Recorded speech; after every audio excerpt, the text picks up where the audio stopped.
Do you need auto insurance, SR22 insurance, homeowners insurance, or commercial insurance? Call 216-691-9227 for a free insurance quote. With over 22 years of experience, Washington & Company Insurance Agency will save you money on your auto, SR22, homeowners, or commercial insurance with liability starting as low as $35 a month and full coverage starting as low as $70 a month. Whatever your insurance needs are, call 216-691-9227. Washington & Company Insurance Agency for a free quote. News Talk Cleveland, WERE, Cleveland Heights, WENZ HD2, and WZAK HD3 Cleveland. And streaming live at blackplanetradio.com. This is a paid program brought to you by Starfish Speaks. The views and opinions expressed are those of the participants and do not necessarily reflect the views and opinions of this station or its management.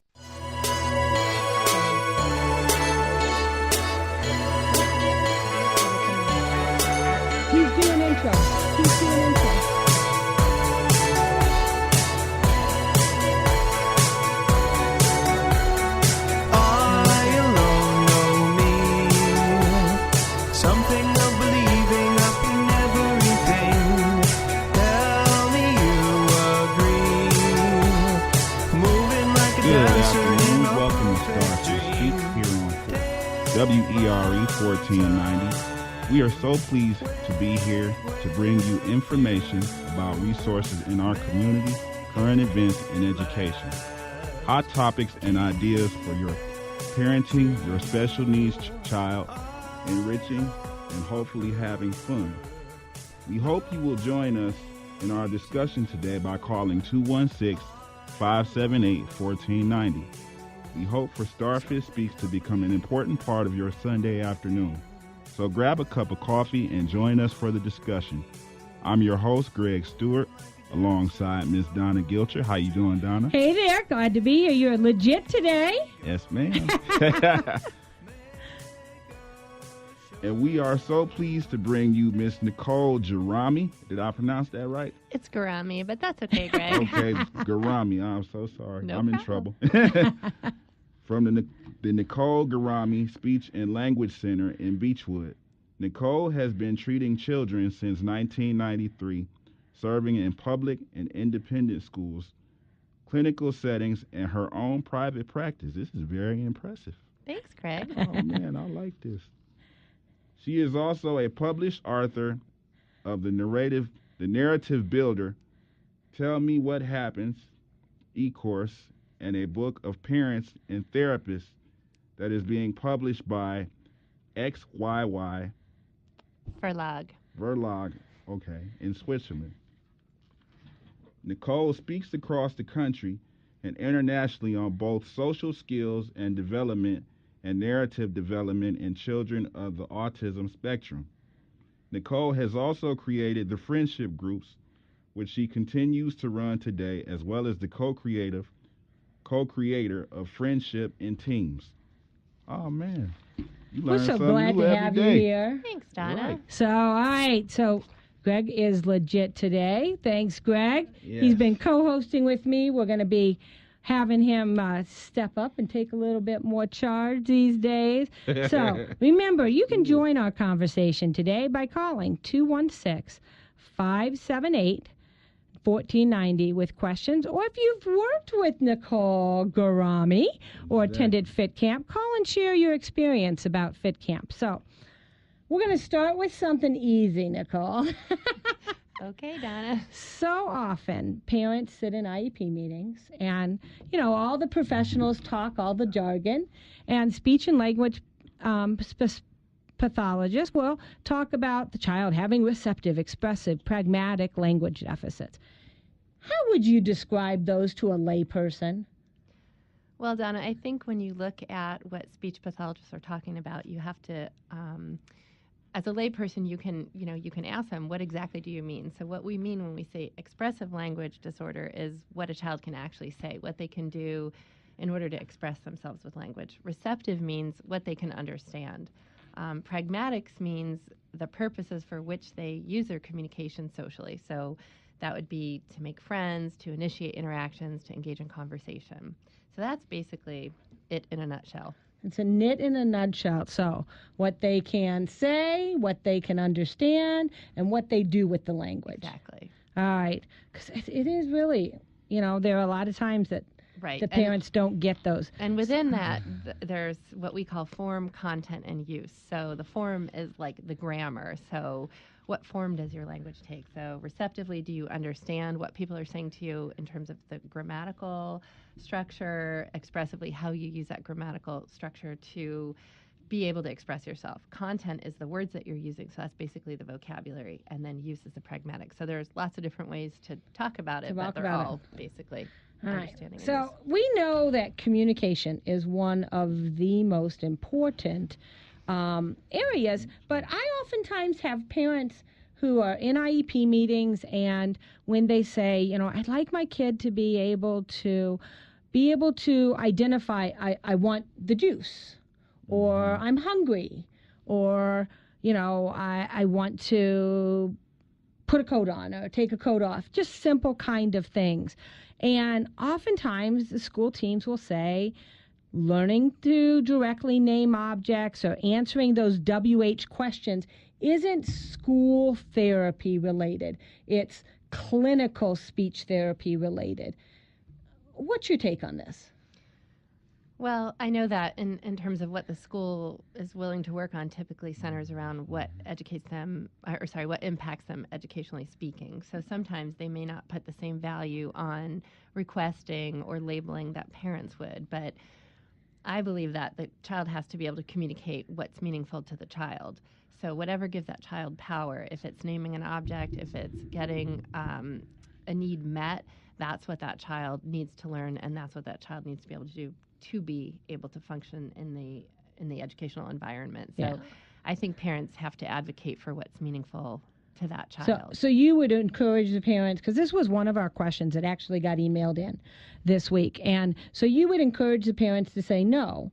Those basic WH questions, being able to ask for those, because I was trying to go through the WH questions, and I was sort of thinking, well, the WH questions are also sort of need questions. Absolutely. So it would be school related. Absolutely. So your best advice would be advocate for that, push for those, asking those WH questions. Because at and the get very them done. basis of communication is a child's ability to say the label for which, whatever it is that they want. If that's the very first thing that a child has to be able to do is name something, to be able to understand that every object has a label that represents that, and that's the beginning of everything. So until they have that, WH questioning is how we understand the world around us. So if someone says, "What did you do?" or "What is this?" or "Where is X?" obviously those are fundamental to communication. Yeah. Yes, absolutely. Well, we're gonna make sure that they have that piece of information and keep fighting for it.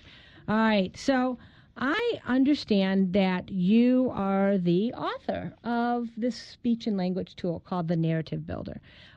Is building narrative a different way of sort of teaching that expressive, receptive language pieces? So narrative building is basically being able to tell a story. And a lot of parents would come to me and say things like, my child came home from school crying and limping, and when I asked what happened, he couldn't tell me, and, the school said, just don't worry about it, he tripped, he's fine, and then it turns out the child has, a sprained ankle or something. So narrative abilities are very important and near and dear to my heart, because I realize that if a child can't tell you what happened, then, you don't understand what that child experienced. And so parents often have said to me, how can I get an understanding of what my child experienced during the day, or what happened to my child to cause this injury, or even on the positive side, what my child experienced that made him laugh, or that was so enriching that he would want to share it with me. And so actually, when I worked at a private school, there was a little girl who had autism who was trying to tell a story to me, and I realized that if I could help her to sequence out parts of the story sort of from left to right as we would read a story and depicted them with pictures, she might be able to retell that. And so I started experimenting actually with coasters and sketching things out on little coasters. And then I thought, Creative. how cool if we could make it magnetic, and the child could then have these magnets that they could place that would be what we call story grammar elements, with the who, the what, the where, the when. Now, that's original. That was original, right? It really For real, worked. that's original. Exactly. And then what I found was Man. if they could tell a story, maybe they could retell something that they read. So I paired it up with reading, and the child can now read a story and Builds answer that questions about it. comprehension skills. It builds comprehension, but then the even cooler thing is it helps them write a narrative. So they could retell a story in writing by aligning those vertically, and that's the flip side of the narrative builder board. So you could see a whole tutorial on that at northernspeechservices.com. Wow. And that could be something parents could even purchase and have at home. For sure. Parents are buying it, and now I find that they're marketing it to nursing homes for people who have lost their language due to a stroke. They're using that to help encourage language building. You know what? That's a great thing, because you know what? I got to tell you, something. we have that happen at Starfish a lot, that, you know, something will happen on the playground, it'll happen at school, and, you know, the school report will be, you know, the child fell down. And actually what's really happening is the child's being bullied, or, you know, there's other things happening, and it would be great to do that. That's one of the parents' greatest frustrations is, I don't know what my child does all day at school. Right, and that's basically learning how to tell a narrative or a story. And narratives can be personal narratives, which are true stories that happen to them, or fictional narratives, which are things that they've read or things that they create in their own mind. That's pretty cool. Yeah, that's interesting. So I where like would that. parents go to be able to buy that? They go to northernspeech.com. Okay, well, we're going to make sure that that's on the website so that people know how to get that. So another question that came in was, when do you know what kind of communication strategy or methodology? So a lot of families that have children with communication deficits, you know, there seems to be different choices that go. So either sign, or they go ASL, or cued speech, or auditory, or verbal, or augmented. And, you know, parents want to eventually have their children learn to speak too. Absolutely. So when do you make that decision to I think the first thing is starting with a speech pathologist that you feel comfortable with, who isn't trying to just sell you some sort of packaged system or sell you on something that they happen to attend a conference on. You have to have someone with experience and someone you trust who will represent what you need for your child in the therapy that they do. Also, I think parents have to understand that there are certain evidence-based practices that they have to know about. These are actually 27 identified practices that you can look up and that are scientifically based. They're research based, so we know that they work. So, wow, yes, you can access them on the National Professional Development Center on Autism Spectrum Disorders. All right, There are national. Hold on, you got to go slow for Sorry. us. Those of us that are wanting to write this down. So it's the 'cause I'm National definitely taking Professional Development Center on Autism Spectrum Disorders. Okay.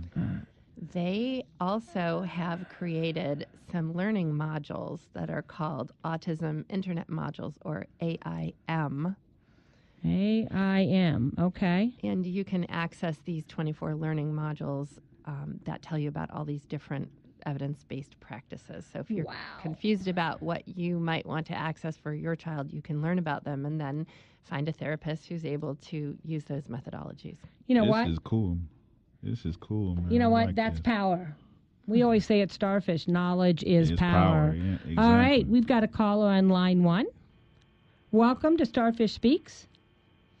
Hi there. Does early intervention make much difference?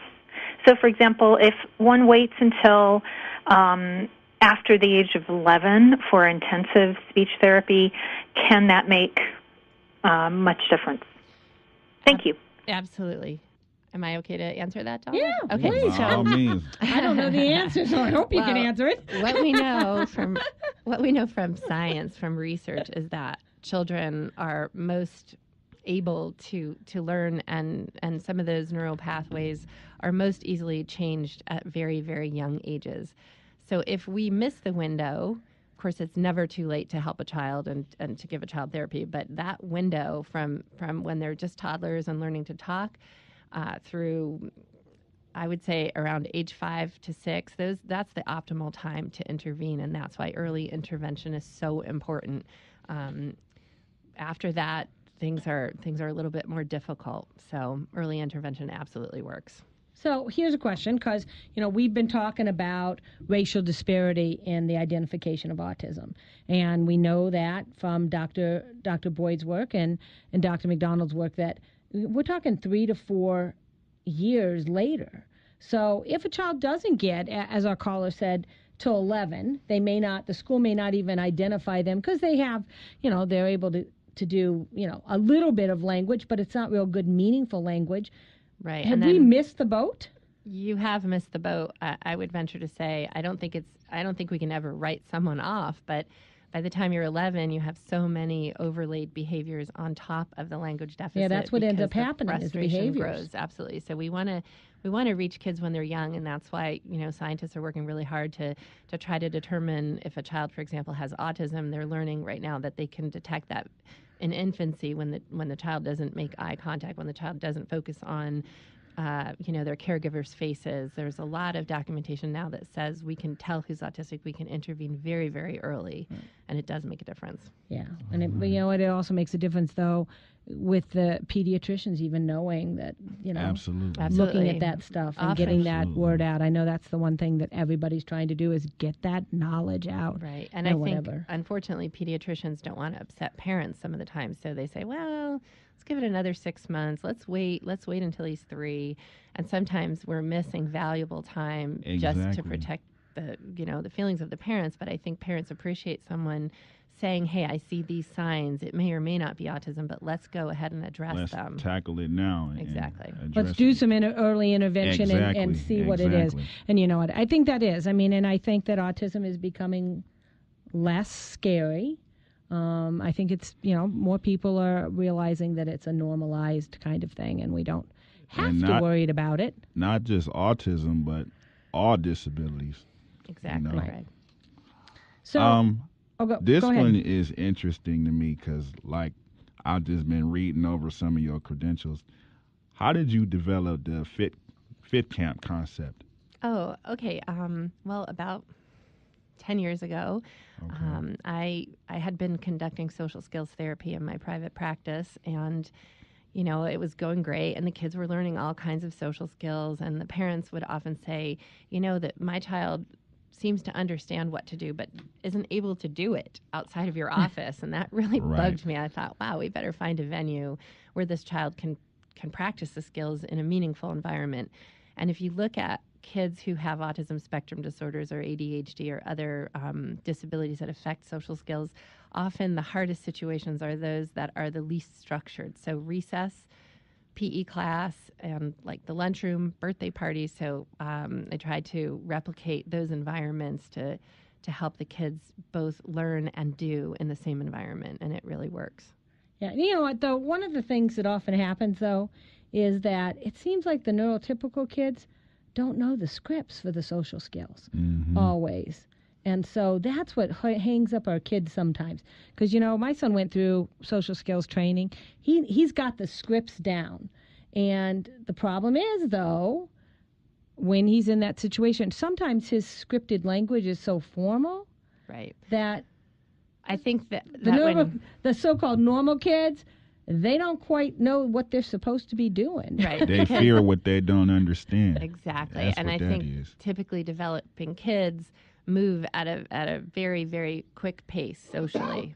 There are social skills by nature are a zillion different skills coming together really, really quickly. So the ability to talk, to be able to follow the conversation, to read nonverbal communication, to figure out someone's intentions, to either agree, disagree, to join in the play, to refuse the play. So all of this is happening with split-second timing. And so we teach that to the kids with autism or ADHD, and we practice those skills. But the neurotypicals never have to learn them because they absorb them naturally. Right. Wow. This is interesting. That just got me exhausted. But we need to go to commercial. So we're going to go to commercial, and when we come back, We have more questions. And if you've got questions for Nicole, give us a call back, 216-578-1490.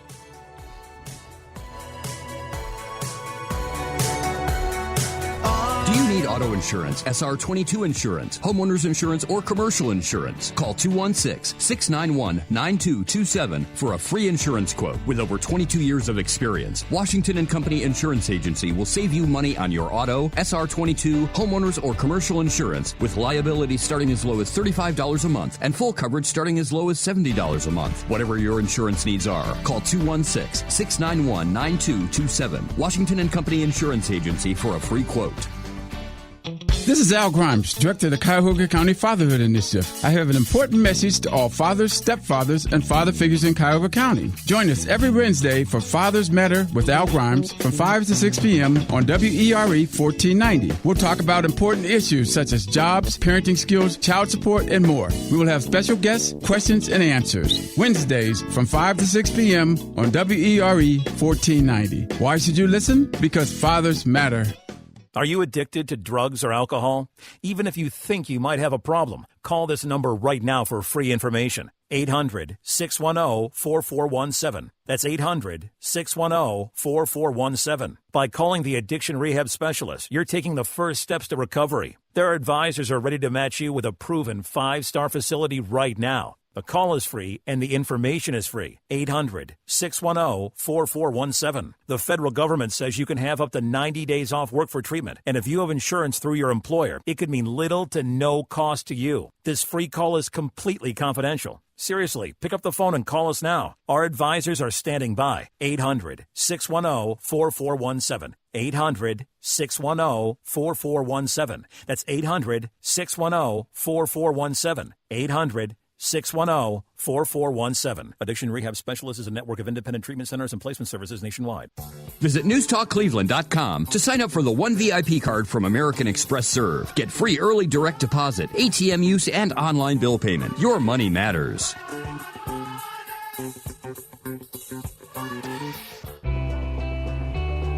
Hello, this is Donna Gilcher of Starfish Speaks. Join us every Sunday, 1 to 2 on WERE 1490 to discuss hot topics in education. We will talk about resources in the community that address the needs of children with disabilities and enhance the lives of parents and much more. So join us every Sunday, 1 to 2 on WERE 1490 for Starfish Speaks. If you have a question, we have answers. WERE Cleveland Heights, WENZ HD2, and WZAK HD3 Cleveland. Welcome back to Starfish Speaks. We're here with Nicole Gerami. Thanks, Donna. Working on getting it correct.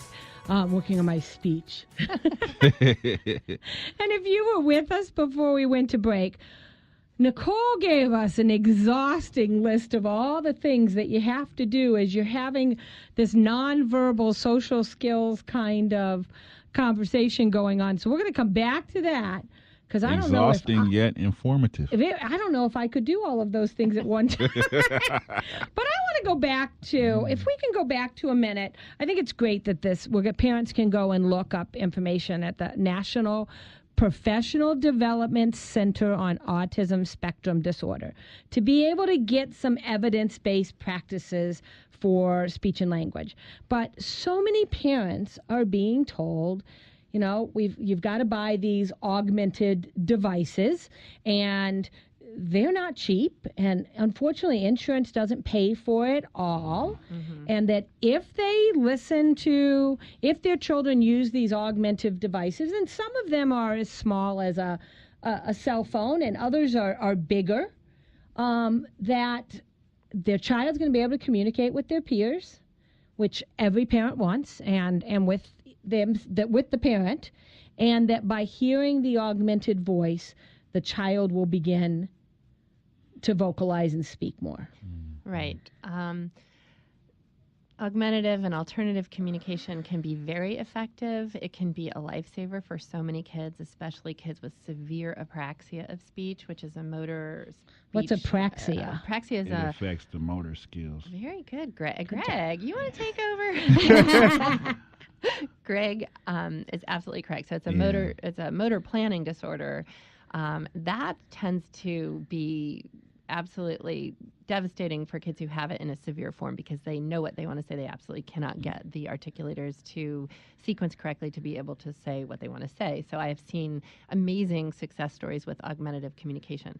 I would say, though, that before you invest in money and go out and buy a device on your own, you should really find a speech pathologist who is an expert and who only does augmentative alternative communication, because the technology is constantly changing. You don't want a system that's too much technology for your child's motor skills and cognitive level. Conversely, you don't want something that isn't enough for them to be able to communicate. But having an expert who knows what they're doing is key in that sense. I do agree that sometimes kids can learn verbal language from listening to and using an augmentative device, but it doesn't have to be the highest tech device on the market. So there are some low-tech options that parents could invest in? Absolutely. There are iPad apps that you can use, or all kinds of things that you can use. Okay. So does it help more than hurt? You know, it I'm depends putting on the you. child. You should see her face. She's like grimacing because I've got her on the spot. It can be a lifesaver, and it can be a huge financial burden that ends up to be a frustration. I've had parents who say, I got this expensive device, my child won't use it, or all he does is stim on it and turn it on and off and use it inappropriately. So if you invest the money and you have someone who is guiding you, who says this is a good thing, and you trust them, it still takes training and it takes practice, and it's an ongoing process. It's not like you're going to get handed this device and it's going to change your child's whole world. So it's not the magic pill. So if they find a speech pathologist whose specialty is in augmentative technology, then I'm assuming they would have access to even practicing on some of them. Absolutely. Yeah, and the county is a good resource for that too. So, Absolutely. so it is definitely. Because I had a friend that I went to school with. Well, you can basically say we grew up together, and she had cerebral palsy just like I do, but hers was a little bit more severe. And she had that same equipment that you were just speaking of, but she hated using it. But myself and like 3 other people were the only ones who actually understood her without using that board. But she hated using it. Yeah. When it came time to doing her work, everybody was trying to get her to just type out what she wanted to say, but she would not use it. Yeah, I think it does make a child's choice, too. Yeah. And it's not always kids with autism. I mean, we're thinking of always kids with autism, but there are. I mean, you're absolutely right. Yeah. Students with cerebral palsy may need to be using it as well. Exactly. All right, so we're going to go back to the Fit Camp. I love this concept. And I'm actually aware of the Fit Camp you run for 3 weeks during the summer. Right. That if you haven't registered by June, you might as well forget about getting into it, because it really is the hot summer activity that you guys do. And so I'm curious to how the combination of really focusing on those sports and social skills, because it really seems to help. And, you know, I've had clients that have been at Fit Camp, and it's great because things that I would never expect them to have done or joined into, they actually do. Right. So just so you know, Donna, Fit runs all year long. We have a semester-based program. So we have a Thursday option, a Saturday option, we have a West Side program, and now we have a Nashville program. So it's Nashville, Tennessee? Yes, ma'am. So it is Well, expanding. so our Tennessee listeners, hey. Right. The reason that Fit uses PE as a context is because, as I said before, a lot of parents will say that the less structured things and things that require physical movement can sometimes be the hardest activities for their children to access. Another thing is that they would just love for their child to have some sort of sports or leisure type fitness program that their child can comfortably engage in, that isn't so competitive, that doesn't require joining a league. I think some of the worst stories I've heard were parents who say, you know, I signed my son up for soccer and all he wanted to do was, you know, take the ball and run off, and had a hard time participating. So the basic premise of using sports or physical fitness is to break down some of the skills. So, for example, if we're playing soccer, we'll just teach foot skills. We'll teach how to move the ball, how to pass the ball, how to kick appropriately. So we're not ever really playing a full-on game of soccer where there are kids, I don't know, being taken out of the game or fouls or whatever. They're really just learning the basic skills and the love of movement and sports. So can they take that then and join one of the Mayfield League For or sure. Solon has some disability leagues and be able to be successful? We've had kids join basketball leagues and baseball leagues for sure. That I know for sure. Wow. A lot of parents will say to me, we'd love to do your program, but my kid hates sports. And I always say, exactly. That's most of the kids that we start out with shy away from anything that's active like that because it is so difficult. Because again, just like social skills, sports has a million different variables and they're coming at you really, really quickly. So by breaking them down, the kids get a chance to have access to those activities. Well, and a lot of times, even by the time a kid's 5 or 6, they've had negative experience with sports. I mean, I know that for myself, I was traumatized by kickball. My son was traumatized, and because we did every sport, because I felt being in sports was really important. So we tried soccer, we tried basketball, we tried all of these. Finally, we found golf, but it's an individual sport, Right. so it's not as much. But he was traumatized because the kids would be. It moved faster than he needed to. So that would have been a great option. So you guys are breaking it down, and then they're able to go, what about those kids that really don't want to do the group sports? Can they also participate in the FIT For sure. programming? So we always have one or two kids who says, I don't want to play basketball. I don't like basketball. So we're really flexible because we're teaching kids to be flexible as well. So if a child does not want to participate, we give them a different job. They could be the scorekeeper. They could manage the equipment. They could help the coach. So we're never the kinds of therapists that force kids into something. But interestingly, when we give them an alternative, they typically end up kind of working their way into the mix and joining anyway. And playing the sport. So either way it goes, everybody gets involved, whether you're playing sports or Exactly. or not. Yeah, that's cool. All right. So if parents wanted to sign up for do you call it Fit Camp during the school year as well? No, during the school year, it's just called the FIT program. And how do they do it? They can go to our website at www.friendshipinteams.com, and there's a whole page that it tells about all the different programs, all the different levels. We work with kids from age 3 all the way up to 18. And there's a register link, so they just click on that, and it'll take them to a third-party site where they create a registration and sign up. And that is Friendship in Teams. So FRIENDSHIPINTEAMS.com. Exactly. And they can find it. And is that also where they can sign up for camp?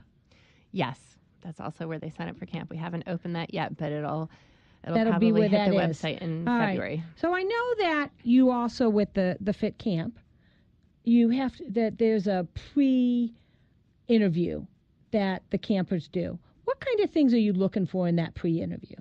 You mean the consultation? Is that what it is? Yeah, A consultation? So we try to screen kids before we accept them into the program because we don't ever profess to be, everything to everybody. We really do work with kids who are extremely high functioning. So we work with kids who are verbal, who are ambulatory, who are potty trained. So we're not a program for kids who struggle with basic communication or with independent movement. We're also not a program for kids with significant behavioral difficulties because we have other programs for that. So if a family has a child that is not potty trained, needs to develop some social skills and whatever, what are some resources? We see kids in my private practice, Nicole Gerami, LLC. So we can design a group, a social skills group around a specific child. So if your child doesn't fit the exact, criterion that we put forth, then we'll just develop something for your child. So you're actually doing more than just the fit camps and the private thing. Now, I know from talking to parents that you also run in clinic some friendship groups. I do. And that those are pretty popular. They are. So I run weekly groups in my office with usually 4 to 5 children. When they're little, age 3 and 4, we do a lot of play-based intervention. And then as the kids get older, we have social skills groups that are 4 or 5 kids. We do a little lesson, usually a book, and then some sort of play activity. Okay. And how do parents get into those? For those, they can call my office and talk to Christine Hanley, who's my office manager, at 216-292-7370. Or they can email me at ngarami@nicolegerami.com. All right. So we just got a question that came in. Hold Man, on. this make me want to go back to being a kid all over again, man. Well, actually, we just got a question in that asked about adults. And so, hold on, I turned my never drop your phone in a dog dish because it causes the phones to not work as well. So the question I have is, if an adult feels as if they have difficulty with their social skills and language, what recommendations do you have for adults? Honestly, Donna, I would say to call the Cleveland Hearing and Speech Center. They have groups for adults. There are different groups run, I believe, by the Cleveland Clinic Foundation. The only ones that I know of, though, that are good, that I feel confident recommending would be through the Cleveland Hearing and Speech Center. So does it can you retrain an adult? I wouldn't think of it as retraining an adult, but I would think of it as giving some strategies. To the adults to be able to do that. All right, so we spend a lot of time talking about early intervention. We have a large audience that in Cleveland that always is not always sure what the access is, and so we want to give our listeners who may have young children at home that they're struggling to communicate. They don't know where to turn, but they also don't know if it's an only child. You don't know if it's normal or not normal or any of that. I mean, I got to tell you, I felt like I was the blind leading the blind sometimes when my son was first born. How can we know if our young child is actually developing normally? I think that parents tend to have a really good hunch. Often they'll come to me saying, I'm not really sure. And I'll say, well, you're here, so you must be concerned. I think the first place to start, asking would be with the pediatrician. Usually they're pretty good about being honest, although sometimes, like I said, they do kind of poo-poo things until the kid is 3 years old sometimes. But if you're not sure, seeing a speech pathologist is a great way to start, because the speech pathologist can do a quick assessment. It doesn't have to be long. In 45 minutes, they can tell you pretty much where your child stands relative to other children your child's age, and can also specifically tell you what things your child needs to work on. So can a parent just go to a speech pathologist without having the child identified as having a problem? Absolutely, they can, for sure. Okay. They do it all the time. Either just calling or whatever, being able to do that. Yeah, they can call a private speech pathologist like my practice, or there are other resources like the county. They can go through their local school system once a child is age 3 and go for a multi-factored evaluation. So there are lots of different ways to get started. Different ways to be able to get into that and do that. What would be some other kinds of things that they could look for to be able to know if their child's a late bloomer or if there is? So for the person that doesn't have that innate instinct, what would be some things that we would expect to see in speech and language? Because when I was doing the narrative, researching the narrative, I was surprised to read that a 3 to 5 year old should be able to tell a story about themselves. Absolutely. There's a really wide range of development. Most kids will start using single words at around 12 months of age. By 18 months of age, you'll see that number increase typically at least 50 words, but usually a lot more than that. Once a child has 50 words, they start combining them. Interestingly, you can tell a lot by how a child plays and interacts as well. So what we know is that play closely mirrors language and vice versa. So if a child's able to, take a banana and put it up to his ear as if it were a telephone, we know that he has some symbolic representation that this thing can signify something else, like a telephone. So that's the same as being able to use words to signify the object that the child needs or wants. In other words, the kid is trying to say, hey, I got something to say here. Listen. Exactly. Yeah. We want to make sure we get them off of that electronics and out of in front of the television to be able to do that imaginative play. Right. Hey, this guy's smarter than what we give him credit for. Right. Yeah. Right. I definitely think. All right, we're going to go to commercial, and we'll be right back with Nicole. Give us a call, 216-578-1490.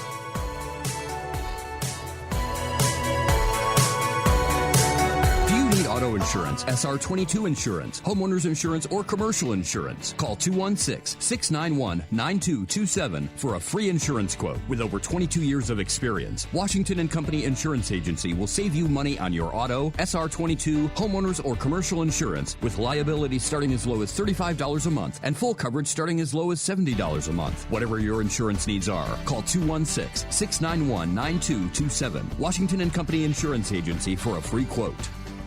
If you owe the IRS back taxes, the IRS just hired 4 giant private collection agencies to track down folks who owe the IRS. So if you think dodging them was stressful in the past, it's going to get a whole lot tougher. Optima Tax Relief has this advice. Don't wait. Solve your tax problems now, before it's too late. Optima works to stop the demand letters, stop the aggressive collection actions, and stop the IRS collection agencies from targeting you. Ask Optima about the Fresh Start Initiative, one of the biggest breaks the IRS has ever offered. If you qualify, you could save thousands, and nobody knows this program better than they do. Optima is A-rated with the Better Business Bureau, and they get results, having resolved over $500 million in tax debt for their clients. Get a fresh start. Call today for your free consultation. Call 800-279-6822. 800-279-6822. 800-279-6822. Optima Tax Relief.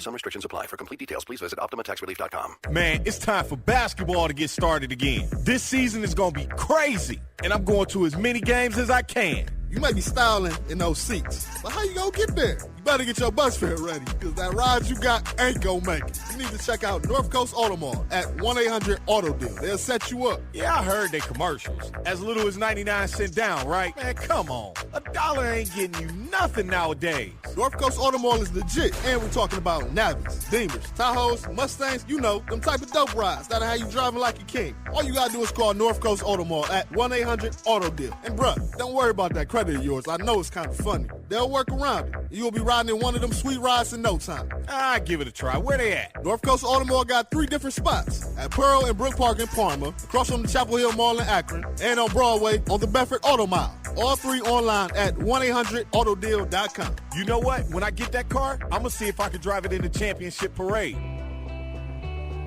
Hello, this is Donna Gilcher of Starfish Speaks. Join us every Sunday, 1 to 2 on WERE 1490 to discuss hot topics in education. We will talk about resources in the community that address the needs of children with disabilities and enhance the lives of parents and much more. So join us every Sunday, 1 to 2 on WERE 1490 for Starfish Speaks. If you have a question, we have answers. WERE Cleveland Heights, WENZ HD2, and WZAK HD3 Cleveland. All right, welcome back to Starfish Speaks. And we're here with Nicole Gerami. And I know you published a book in Switzerland. Strange place to publish a book for somebody who lives in America. And tell us why you're publishing it in Switzerland. Well, it's an interesting story, Donna.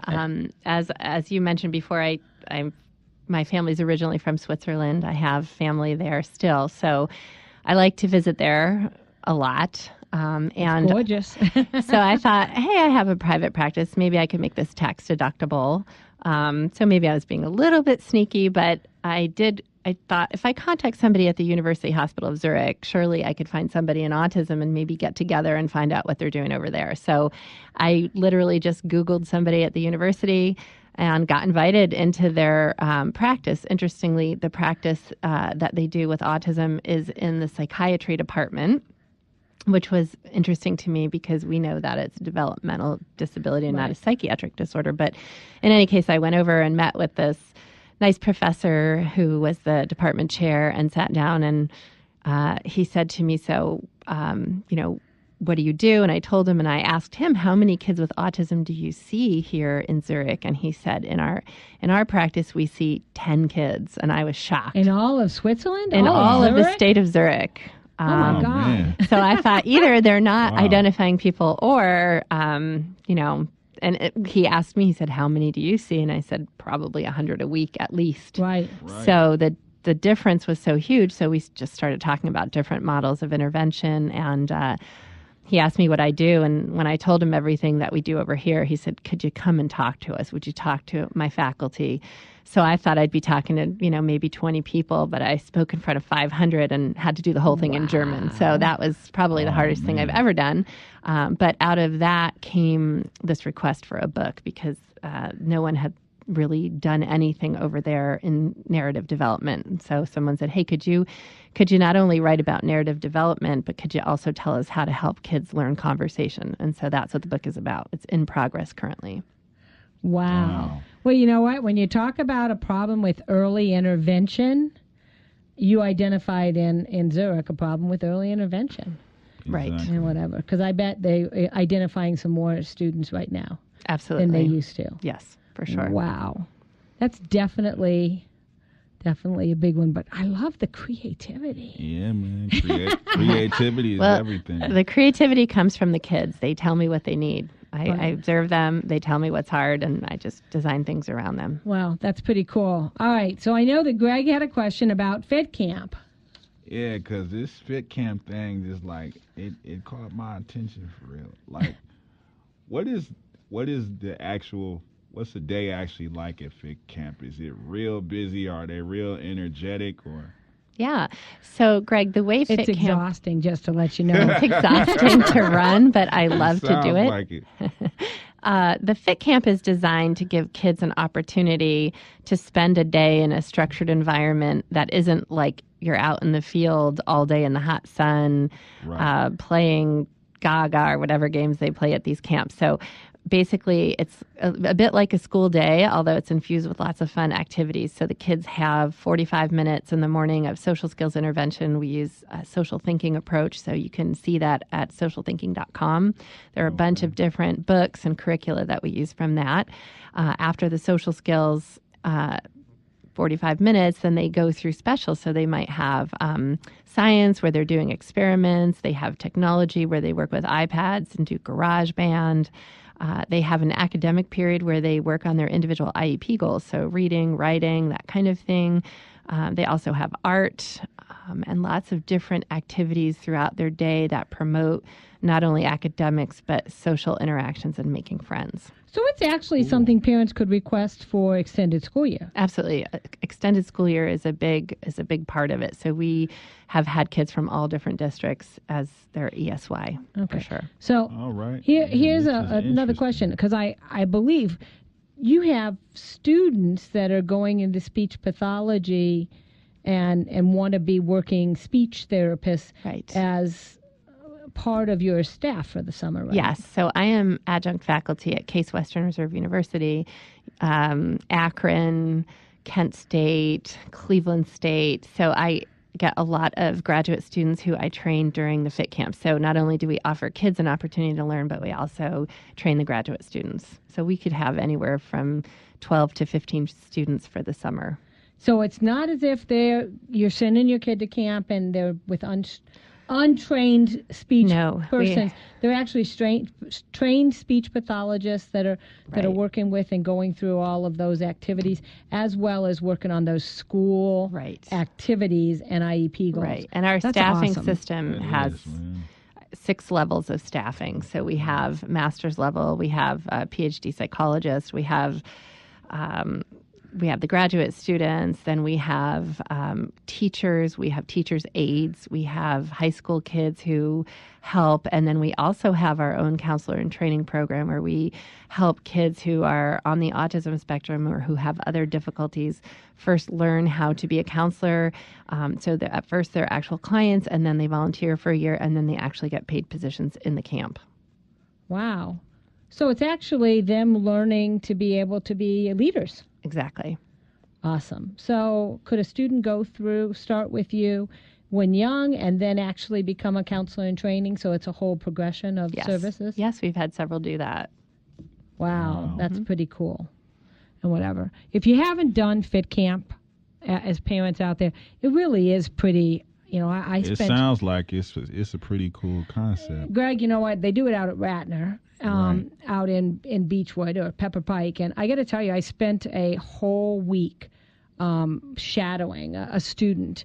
And I was exhausted at the end of the day, but I was pretty impressed with all the different activities and how it changes, and then also how the staff really interacts with the different students. And even kids that needed to have one-on-ones or had more challenging behaviors, your staff was really great at being able to address those Donna. needs. We do have a staff to student ratio of 1 staff to 2 or sometimes 3 students. So everybody really does get what they need. Yeah. And then it's neat because there are neurotypical kids that come in from the community that are there that are great models. So it really is, it's really a family type atmosphere for real. It is. And it's very much like integrated. And we never have the typical kids identified. So we don't say, well, Johnny's here because he's a peer helper. We just integrate them into the group, and nobody says who's neurotypical and who isn't. So it's sort of how you'd be living at school. Right. Exactly. All right. Golly gee. I got to tell you, you're just cool, very man. interesting. I didn't even realize you're a professor at colleges, too. She you hit that one from us. something about Case Western Reserve.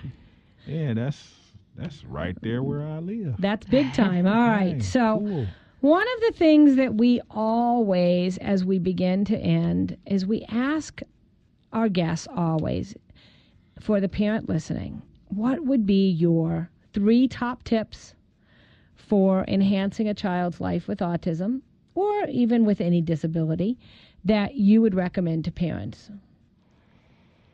That's a hard one. It's hard to narrow it down to 3. You can give us 4. I think, early identification, like we talked about before, accessing the services that you need early on and not being afraid to network with other people. Don't be afraid to ask your therapist or the people you're considering working with for names of people that have worked with them before.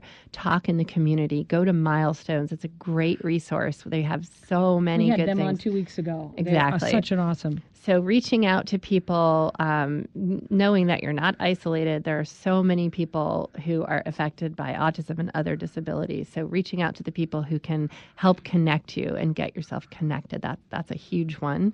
I also think, having your child exposed to as many activities and things within the community that you can. I know that a lot of parents worry, like, what if my child starts stimming and they're in a waiting room, or what if my child, has an outburst? Who cares? Let them experience it. You'll deal with that when and if it happens, and you'd be amazed. You'd be amazed at how many people are very, very understanding. I've seen it in grocery stores where people have reached out to help. I've seen it in airplanes where a child was having a fit and a person next to them said, "Here, let me hold the baby while you help your child," or even offered to read a story. So there are people out there who understand. So I think taking your kid into the community and doing things that you would do with any other child and giving them that exposure is a really huge thing that could help.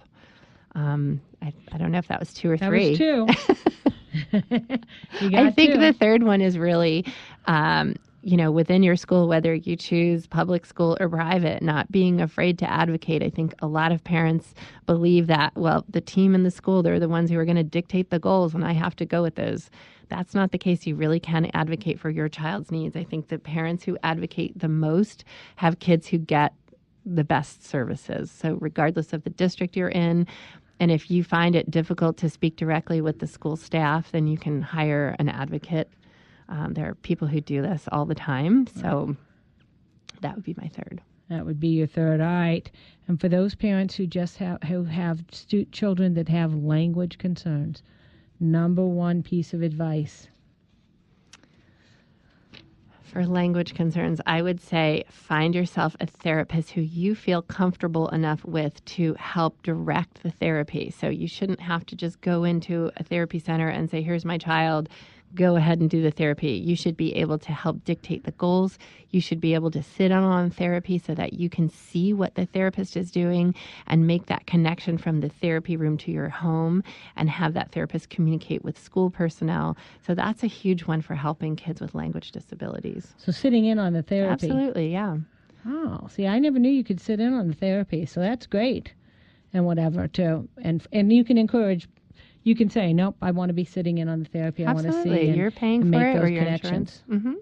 That's a really... So you have a say-so, like, no, I want to sit in on this. I want to know what's going on. That's right. Most Well, definitely. I encourage that school to private therapy connections because sometimes that's really important. Because school will often say the kid has no problems anymore.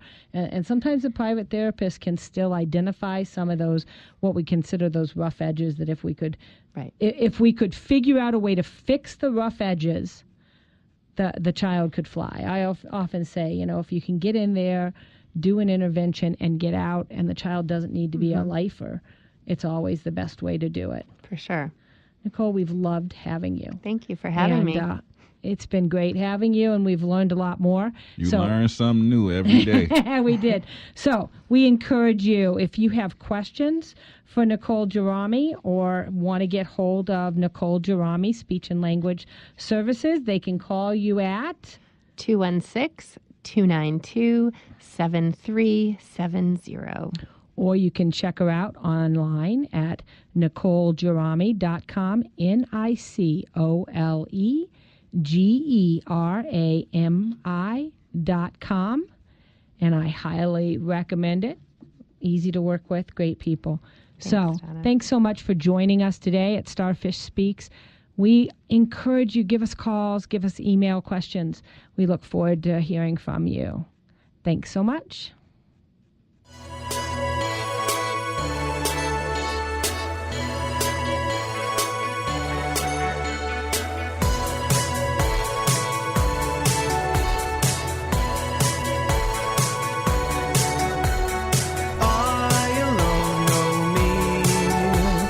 Something of believing up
The proceeding was a paid program brought to you by Starfish Speaks. The views and opinions expressed are those of the participants and do not necessarily reflect the views and opinions of this station or its management. Do you need auto insurance, SR22 insurance, homeowners insurance, or commercial insurance? Call 216-691-9227 for a free insurance quote. With over 22 years of experience, Washington & Company Insurance Agency will save you money on your auto, SR22, homeowners, or commercial insurance with liability starting as low as $35 a month and full coverage starting as low as $70 a month. Whatever your insurance needs are, call 216-691-9227. Washington & Company Insurance Agency for a free quote.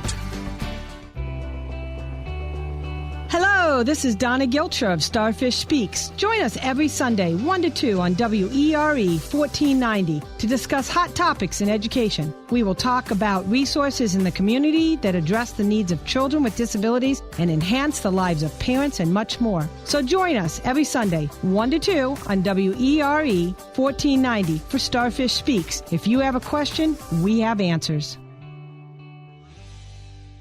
WERE Cleveland Heights, WENZ HD2, and WZAK HD3 Cleveland.